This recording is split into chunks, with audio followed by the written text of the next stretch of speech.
দীর্ঘমেয়াদী কিডনি সমস্যা বা কিডনি অকার্যকর হওয়ার প্রধানতম কারণ অনিয়ন্ত্রিত ডায়াবেটিস।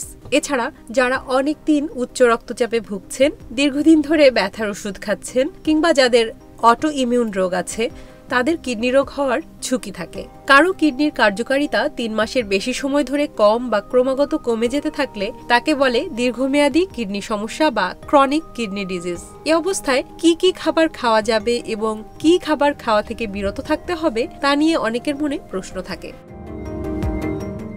কিডনি সমস্যা ধরা পড়ার পর অনেকেই প্রোটিন বা আমিষ জাতীয় খাবার খাওয়া একদম কমিয়ে দেন। গবেষণায় দেখা গেছে আমিষ জাতীয় খাবার অত্যধিক কমিয়ে দিলে পুষ্টিহীনতা হয়। এতে রোগ প্রতিরোধ ক্ষমতা কমে যায় এবং মৃত্যু ঝুঁকি বেড়ে যায়। কিডনির কার্যক্ষমতা বুঝে প্রোটিন গ্রহণের মাত্রা ঠিক করা উচিত। কিডনির কার্যক্ষমতা কতটুকু আছে রক্তের পরীক্ষা দিয়ে নির্ণয় করা যায়। কিডনির সমস্যা মৃদু হলে স্বাভাবিক খাবার খেতে বাধা নেই।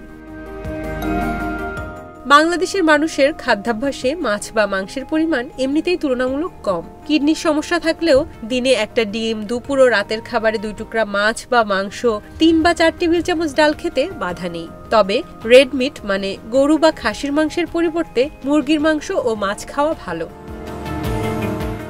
কিডনি রোগীদের সবসময় যে নানা ধরনের ফল বা শাকসবজি খাওয়া নিষেধ, এ ধারণা ঠিক নয়। শুধু কারো রক্তে যদি পটাশিয়ামের মাত্রা বেশি থাকে বা কিডনির জিএফআর যদি 30-এর কম হয়, তাহলে পটাশিয়াম সমৃদ্ধ খাবার কম খেতে হবে। যেমন ডাবের পানি, কলা, খেজুর, শুকনা ফল, আলু, টমেটো, শসা, পালং শাক, ফলের রস। তবে আপেল, পেয়ারা, আঙুর, নাশপাতি, জাম, তরমুজ এই ফলগুলোয় পটাশিয়াম তুলনামূলক কম থাকে। এই ফলগুলো পরিমাণ মতো খাওয়া যাবে। শাকসবজি সেদ্ধ করে পানি ফেলে দিয়ে তারপর রান্না করতে হবে। খাবারে অতিরিক্ত লবণ পরিহার করতে হবে। 6 মাস অন্তর রক্তে ক্যালসিয়াম ও ভিটামিন ডি এর মাত্রা পরীক্ষা করে প্রয়োজন হলে চিকিৎসকের পরামর্শ অনুযায়ী খাবার খেতে হবে। এখন তো জীবাণুদের থেকে বাঁচালে সারাদিনকে বাঁচাবে ডেটল বাঁচাবে। ডেটল দেয় জীবাণুর বিরুদ্ধে 12 ঘন্টার সুরক্ষা বলয়। সুরক্ষার বিশ্বাস থাকুক দিনভর।